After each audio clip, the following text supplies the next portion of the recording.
Super Junkie Bote sa DYWS Super Radio.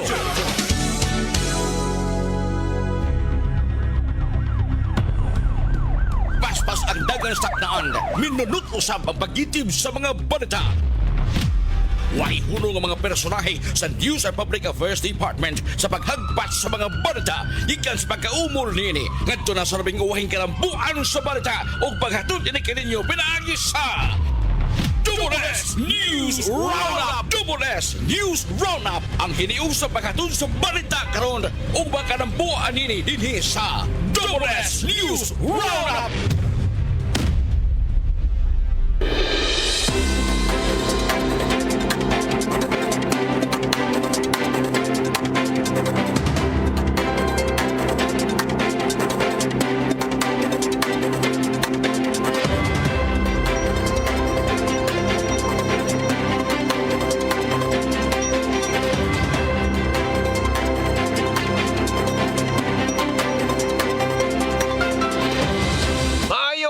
Mga kapuso, sa mga lugar nga mabot nitong Sibia o sa bisa na sa mga partes Pilipinas.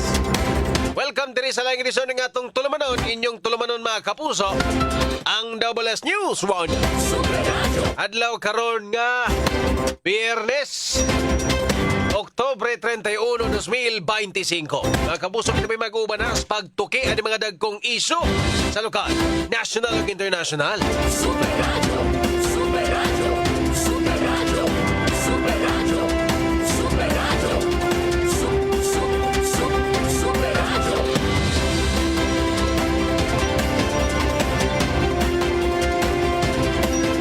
Mga kapuso, kini ang inyong ubos na lagad sa kahanginan. Super John Kim Patindol Bote. O para sa mga nag-unang balita karong adlaw mga kapuso, Super Radio Local News. Super Radio. Super Radio. Super Radio. Ibisita si Acting Chief PNP Police Lieutenant General Jose Melencio Nartates Jr. sa haya sa police official nga namatay samtang nagpahigayon og surveillance sa mga ginudahang gun for hire suspects sa barangay Sudlon 2, Cebu City. Gihinabi ni Lieutenant General Nartates Jr. ang pamilyas namatay nga si Police Captain Joel De Parini og ni Saan nga ihatag ang hustisya sa pamilya. Giasikaso na sab sa PNP ang mga benefits alang sa pamilyas biktima. Samtang hustisya usab ang singgit sa pamilya ni De Parini. Grabe ang pagbangutan sa pamilya o nasayran nga sa adlaw nga namatay ang pulis kay birthday sa iyang asawa. Hinumduman nga ang tulo ka mga suspect ang nadakpan sa otoridad diin. Lakip usab ang primary suspect sa krimen nga ni-surrender sa Pasig City ni atong miaging adlaw. Ipasakaan na sila og kasong murder o frustrated murder kagahapong adlaw. Samtang gi-inspeksyon usab sa acting PNP chief ang samang sa dakbayan sa Talisay subay sa pag-obserbar sa kalag-kalag. Super Junkie Bote sa DWS. Sa pikas bahin mga kapuso, patayang usa ka mag-uuma. Humang kinigipusil di as may barangay Apo, lungsod sa Argao, mga pasado ni alas 6 kagabi. Ang biktima usa ka 26 anyos nga lalaki, si alias Renan mga kapuso, usa ni ka mag-uuma og residente sa Cantularoy, lungsod sa Sibunga. Base sa investigasyon, matud pang nakadawat og tawag ang atong mga pulis diha sa Argao, mga alas 7:20 sa gabi, kalabot sa maong insidente og dali kini nilang girespondihan.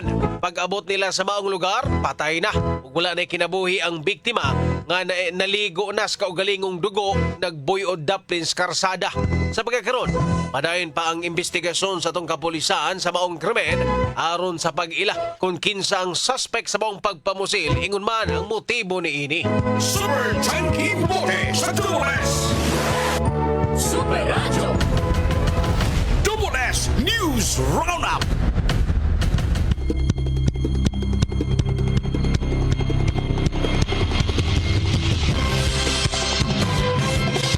Okay mga kapuso, aritas o ba na ito mga hisgotanan diri sa ato ang tulumanon sa WS News Roundup.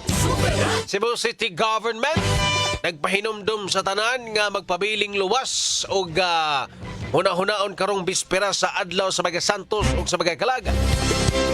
Subay niini nagtinabangay ang Cebu City uban sa Cebu City Police Office, Bureau of Fire Protection, City Disaster mga kapuso, ang Department of Public Services, City Health Department, naman ang City Transportation Office kan CCTO, kuban pang ahensya sa gobyerno aron luwas ang tanan karong Kalag-Kalag 2025. Super Radio. Kung ang Cebu City mga kapuso 24 hours, ang Talisay utobras alas 10 sa gabi ha. Alas 10 sa gabi ang mga tao makasulod sa mga samang sa dakbayan sa Talisay sa adlaw sa mga Santos ug Kalag. Nagipahibaw sa City Toda mga kapuso ay naay curfew. Una kung naamoy mga mahal sa kinabuhi nga diha huway mga kapuso, planuhan na daan ninyong lakaw.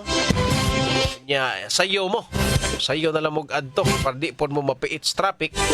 Di po mo kung sa'y tawag na, magdungan no, sa ubang mga gustong mo bisita. Super Radio. Super Radio.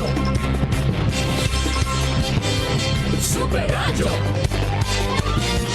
Oy mga kapuso, murag adun na siya giluto nga rally inig November 30 dito sa Kauluhan mga higala ha. November 30 daw ni nga rally mga kaigsuonan. Nya ang giingon ni Senior House Deputy Minority Leader Caloocan 2nd District Representative Egay Eris. Sakto ba ni pag-pronounce ako? Egay Eris or Egay Eris? Eris guro ni. Kainig November 30, Bonifacio Day mga kapuso, muapil na daw ang pipila kabaga general sa Armed Forces of the Philippines kon AFP. Super Radio. Muapil daw sila sa rally mga kapuso. Yawa ko na ni. Sin madelikado ni inyong pensyon na.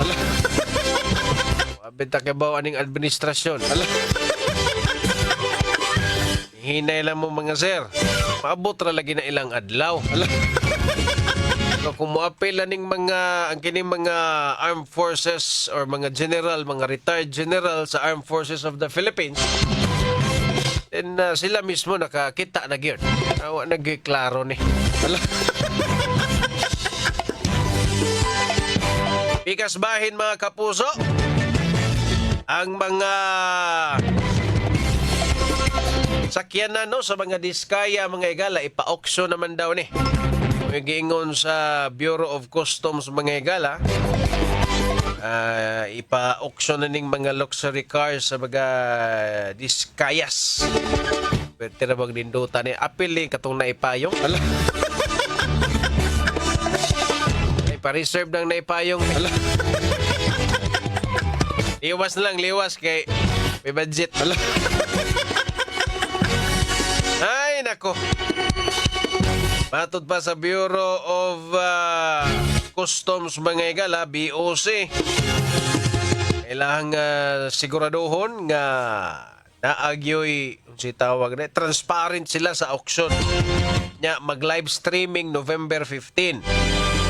So kung gusto mong makadaog niining mga luxury cars sa mga diskaya mga igala, apil mo bidding November 15 na. November 15, sus mahala ni ra ba mga sakinahan. Milyon ko nga mga kantin engineer. Okay mga kapuso, sa mga kuan ha, naing panawagan ato ning baliko natong panawagan mga higala. Nadili pa ang November 1. Kung manlakaw mo, siguradoa gyud na inyong balay nga nakalak, onya para likay sunog ang inyong mga appliances ha, no? Ibta gyud na tanan, wa gyud dapat magpabilin nga nakatsok. Type tanan na makatsok. Para kuan ba kanang manglakaw ta, malinaw na tong pangunahon na, ano tayo naon? Unya, kung mahurot gyud ang tanan taos balay, lakaw gyud tanan, ibilin sa silingan. Pero mas maayo gyud ang naagi tao nga mabilin. No, dili gyud na angay nga manggawas na tanan taos balay. Paano bemos panahon karon puros kawat. Kawat na ganini sa kauluhan flood control. Samot na magkanini sa ubos. Una. So, ugma. Una gid ang November 1. Ano hada ninyo mga lakaw kay posible gina mag-traffic kada mga areas nga dool sa mga samang mga kapuso nya sa Cebu City. I think sa ubang po mga areas na po yung mga rerouting, pag-usab sa mga karsada, closing na ni mga pagsira. Usbunan dagan sa trapiko mga igala ugma og November 2 ang planuhan na daan ninyong mga lakaw mga kapuso. Dali pa tamo sunahan palots Paspas nga asoy sa mga balita. Double S News Roundup. Super Radio Reports. Super Radio. Philippine Coast Guard mga kapuso nihimog inspeksyon sa mga pantalan sa siyudad sa Sugbo. Super Decime. Pasok! Super Radio. Gisusi sa Philippine Coast Guard kon PCG-7 ang mga pantalan sa siyudad sa Sugbo subay nining paghuli sa mga tao sa probinsya aron dito magkalag-kalag. Sa entrance pa lang sa pantalan sa Masapier 1 nanay mga assistance desk gikan sa nagkalain-laing ahensya sa gobyerno nga moatiman sa mga pasahero nga dunay mga concerns ug pangutana. Nagkarayon si Cebu Coast Guard Station Commander Captain Jerome Luzada ila kining gipangandaman din sukad pag Huwebes Oktubre 30, 2025 naka-heightened alert ng PCG-7 hatud kini sa Nobyembre 4, 2025. Gipaligon sa nilang seguridad nga gipatuman sa mga pantalan, nagdeploy og dugang security personnel ug standby sabang medical personnel. Gani sukad itong Huwebes ang PCG-7 dunay na-establisar nga passenger help desk sa tanang terminals partikular na katong daghan gyud og pasahero gilauman sa PCG-7 ang pagdagsa sa daghang pasahero rungdan nga kiniilahag yun ng pangandaman. Gi-maximize sa Cebu Coast Guard Station ang ilang mga personnel di inulay gitugutan nga mulive sanglit heightened alert sila padayon sa pag-inspection sa PCG-7 sa mga barko din mas istrikto sila karon sanglit daghan ang mga mobiyahe. Apil sa gibantayan sa PCG-7 kining kolorom nga mga sakyanan. Kini si Desmay Padilla sa Jimmy Super Radio DYSS, dapat totoo. Super Radio. Cebu Governor Pamela Barre 4 may pahigayon og personal nga inspeksyon diya sa North Bus Terminal alang sa luwas nga biyahe. Super Lloyd, pasok! Super Radio. Personal nga may pahigayon og inspeksyon sa Cebu North Bus Terminal si Governor Pam Barre 4 aron sa pagklaro o pagsubay sa mga preparasyon o ang kaluwas sa biyahe sa mga pasahero alang sa Northern Cebu. Ang gobernadora nakiginabi sab kini sa mga pasahero mismo alang sa lahang luwas nga pagbiyahe. Samtang iyasang gitagaan matud pa og libre nga mga tubig ang mga pasahero.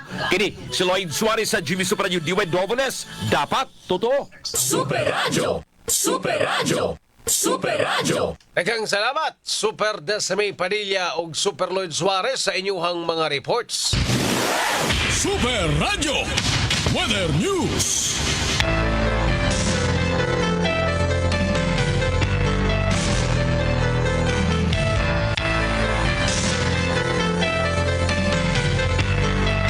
Mga kapuso, alang sa update sa dagan sa panahon, pinaugma mga kapuso weekend, November 1, nasa ato ang linya. Sir Joseph Merla sa Pag-asa Mactan. Sir Joseph, maayong hapon. Maayong hapon usab, Super John Kim, o sa tuwang mga sukitig paminaw. May latest weather update para sa masunod na 24 oras o para karong weekend, pag-obserbar na to sa kalag-kalag. Natay duha ka low pressure areas nga gimonitor o ni kining LPA nga napurma karong hapon sulod sa atong Philippine Area of Responsibility. Sa as of alas 3 sa hapon himutang ni maong LPA diha sa kadagatan 160 kilometers kasadpan habagatang kasadpan nga bahin sa Coron, Palawan. Kinismutan nga LPA is ubos sa tsansa nga mamahimong bagyo o naglihok papalayo sa landmass o wala ray epekto sa panahon diri sa Kabisayaan. Ang ikaduhang low pressure area kaning atong gimonitor kagahapong adlaw as of alas 3 sa hapon nahimutang ni diha sa 1,595 kilometers silangan nga bahin sa may northeastern Mindanao. Base sa ato ang forecast is the next 24 hours adunay moderate o medium chance nga mamahimong bagyo o base sa ato ang assessment usab posible ning mahimong usa ka tropical depression pinakasayo is karong Sabado or lagmit karong ng adlaw Domingo o posibleng makasud sa Philippine Area of Responsibility sa adlaw Domingo ngadto na sa adlaw Lunes. Ug padayon niya ang movement na west-northwestward direction o pagkasadpan amin ang kasadpan posible iyang pag-traverse o iyang baybayon o posible ang landfall diya sa may Eastern Visayas area sa adlaw Martes ngadto na sa adlaw Miyerkules. Maong pagkaron tungod kay layo pa ni sa kayitaan parehas kining duha ka LPA wala pa ra epekto sa ato ang panahon in the next 2 days lakip na karong weekend. Maong continuous monitoring ipunta especially kining low pressure area diri sa may silangan nga bahin sa ato ang nasod. Kay tungod kay layo pa ato ang mga forecast date posible pang mautro kining ato ang mga scenarios. Maong sud sa 24 oras o karong weekend ang tibuok Kabisayaan lakip ng probinsya sa Sugbo padayong makasinati aning fair weather condition o may timpo sa panahon gawas lang gyapon aning mga pipila, mga patak-patak na mga pagulan, mga pagpanugdo ug kilat labi na sa hapon o sa gabi tungod sa localized thunderstorms yun man hinungaw sa ITCZ. Maong karong pag-obserbar sa kalakalag dito kalimtan magdalatag payong panangga aning init direktang init sa adlaw ingon man kaning talit na mga pagbundak sa ulan dala sa localized thunderstorms nga kasagaran makaapekto sa pipila ka mga minuto o pinakadugay ng isa adto na sa 2 ka oras. Para karong mga orasa wala tayong nakita na mga pag-ulan diri sa Central Visayas area.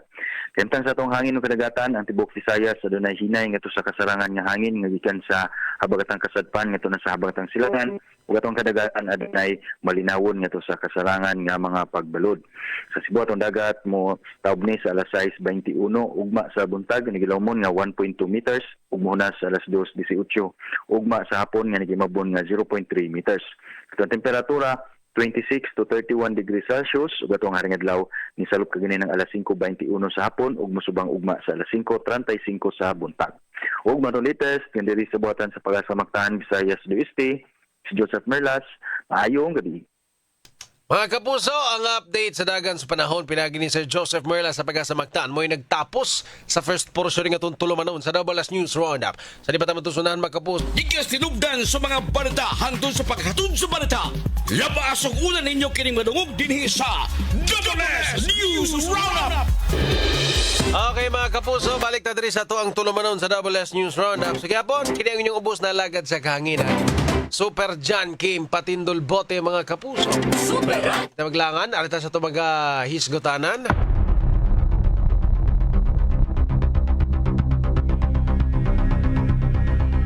Short lang yung kayo ni mga kapuso. Kaya nagpagawas manggod og ICI interim report or nagpagawas og report ang Independent Commission for Infrastructure mga igala.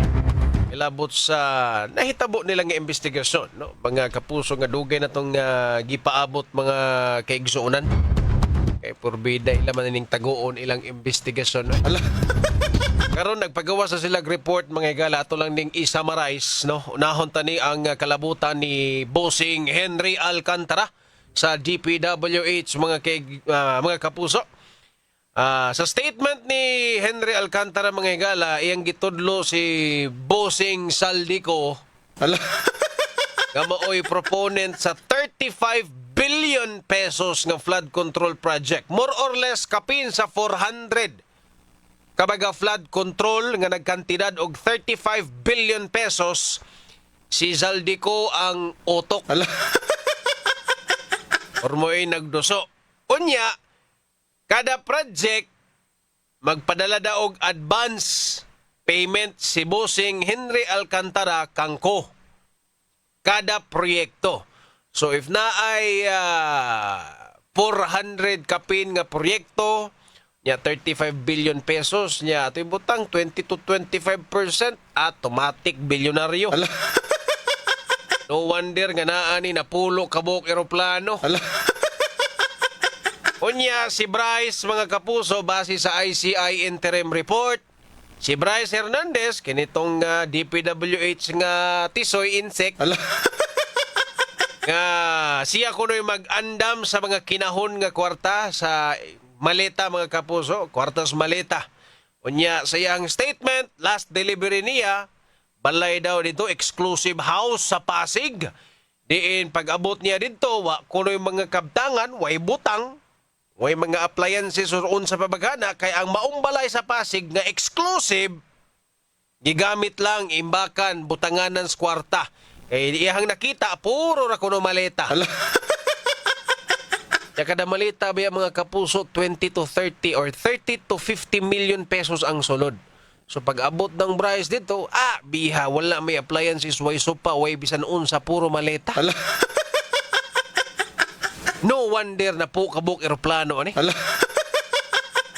Iha ning Buzaldi ko. Sus, grabe hagyan. No? Nya too mo, kaya ra na niya, siya ra isa, mabuhat na niya. Motoo mo, si Buzaldi ko, wa ni amo. Nagiunsam na niya pag maniubra diha sud sa kongreso be, kung wa ni amo. Nga, sa kong giingon, ako Bicol party list rani. Ha? Ay kung ina na control na niya ang kapin sa 300 ka mga congressman diha. Naani amo. Naay amo muna ato ang kinahanglan matarget sa ICI nga hangtod karon maglisod gyud sila litok ana nga mga pangana. Kinsa may amo ni Busing Saldi mo na tong gustong matumbok. Kani di ko mo to 35 billion pesos nga proyektos flood control. Unya na si kickback 20 to 25%. Kinsa may amo ani, kinsa may nagmaniubra ani. Nay nag-control species ba, ginaan na nas babo ba. O mo ni buhata Saldi. Paita yun. November 30, Bonifacio Day. Mag-rally ko no. Nya mo appeal ang mga retired general mga kapuso. Usapan na ninyo tanan. Di ba tama sunahan? Palotson sa tarihang. Ikas tinubdan sa mga balita hangtod sa paghatod sa balita. Labas ang una ninyo kining madungog dinhi sa WS News Roundup. Boss, yun nyo tagsip. May pagpaminaw niya sa Kinasangan Pardo. Si Dennis Cabrera.